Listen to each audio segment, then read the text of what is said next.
Let's see. Let me start with this. Guy Penrod, soloist. How's that hit you?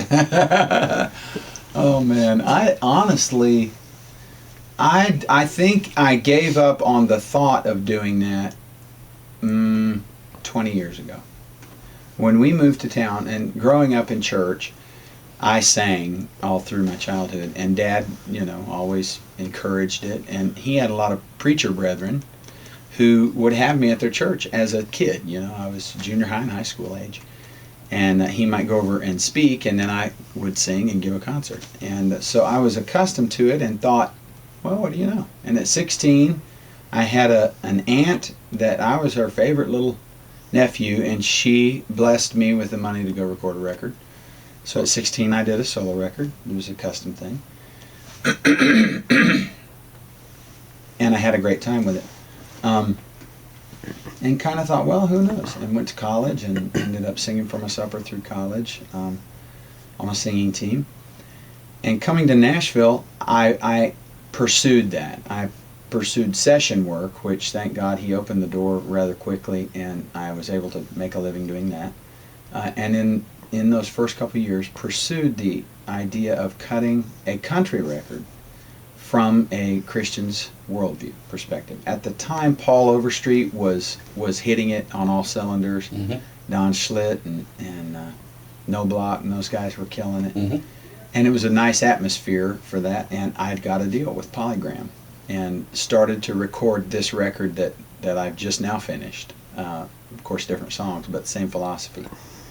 And as God would have it, we got halfway through the record. Actually, an artist by the name of Aaron Tippin was also in that particular deal, and another guy by the name of Marcus Hummon, who is a great songwriter, country writer. And we all three got our deals at the same time and had the same producer, and we were working through our projects. Halfway through it, Polygram sold and outwent all those artists. Mm-hmm. And of course, Aaron landed on his feet. Marcus got a great publishing deal, and I just went back into the studio and said, okay, guess it's not God's time.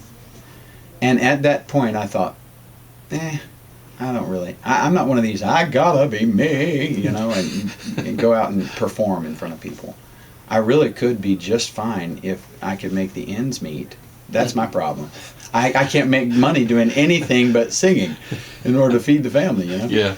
But I would be content doing a plethora of things and not being on stage and not being up in front of people. I'm really fine with that. Mm-hmm. So I actually thought, well, okay, that's that. And I pursued studio work, and it opened wide open, and I had a blast in the studio for years and singing on TV shows.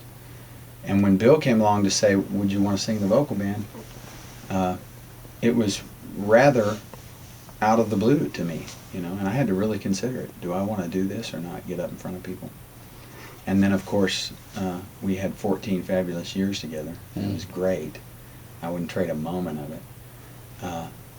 But then at some point, I don't know if it was a matter of my station in life or season in life. Those change. I'm starting to realize that the older I get. And my kid's getting older. I got a first-year college student finishing up his first year this year, and, the dynamics are changing. 4 teens under one roof, all boys. So it's pretty high cranked at our house. And I just, that impetus to take the ways of God again, even though I don't practice them perfectly, it is a perfect message. Mm-hmm.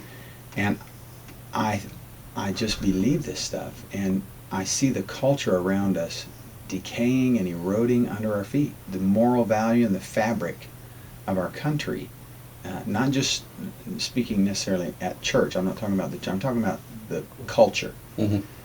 is looking more and more dangerous for teenagers, for my kids, as I turn them out into the culture. Mm-hmm.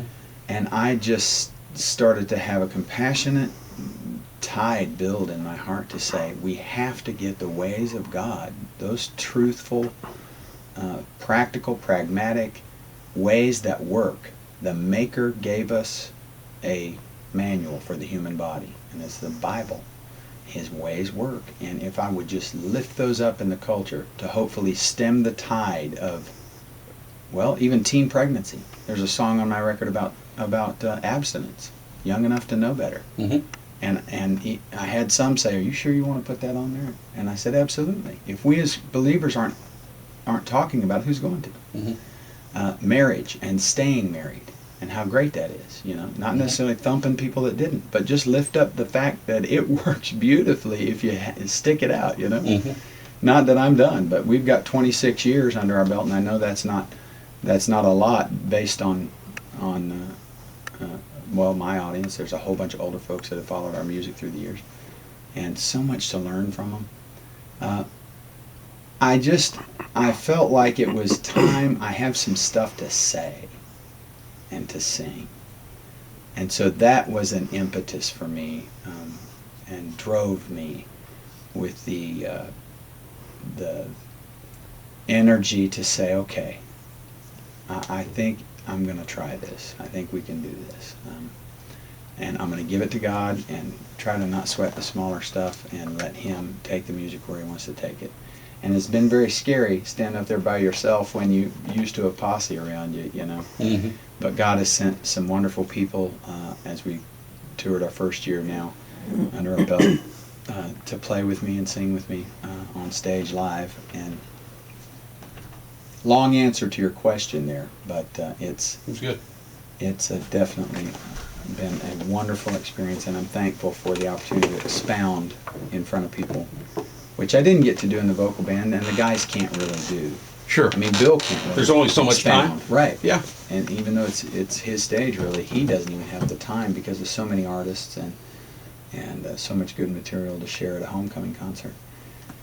And so I'm thankful for the opportunity to be able to say what's in my spirit, heart, and sing what's in my heart to